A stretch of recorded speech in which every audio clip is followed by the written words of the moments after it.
السلام علیکم ورحمۃ اللہ وبرکاتہ۔ ناظرین کرام، دارالعلوم دیوبند کے متعلق ایک خبر سامنے آ رہی ہے۔ IAS افسر ونود کمار نے دارالعلوم دیوبند کا دورہ کیا۔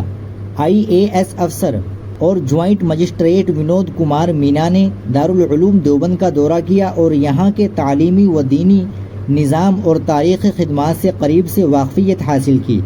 انہوں نے ادارے کے مہمان خانے میں دارالعلوم کے محتمم مولانا مفتی ابوالقاسم نعمانی، ناظم دارالاقامہ مولانا مفتی اشرف عباس قاسمی اور دیگر ذمہ داران سے ملاقات کی اور ادارے کی تاریخ، خدمات، نصاب تعلیم اور طلباء کو دی جانے والی سہولتوں سے متعلق معلومات حاصل کی۔ سن 2023 کے IAS افسر ونود کمار نے اس موقع پر اپنے خیالات کا اظہار کرتے ہوئے کہا کہ انہوں نے دارالعلوم دیوبند کے بارے میں بہت کچھ سن اور پڑھ رکھا تھا اور یہ ان کے لیے باعث مسرت ہے کہ آج وہ بذات خود اس عظیم ادارے میں حاضر ہوئے۔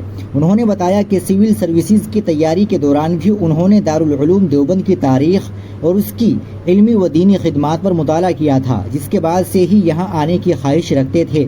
انہوں نے دارالعلوم دیوبند کی مسجد رشید، قدیم لائبریری اور دیگر اہم عمارات کا بھی مشاہدہ کیا اور ادارے کی تاریخی خدمات، نظم و نسق، ماحول اور علمی فضا کو قابل ستائش قرار دیا۔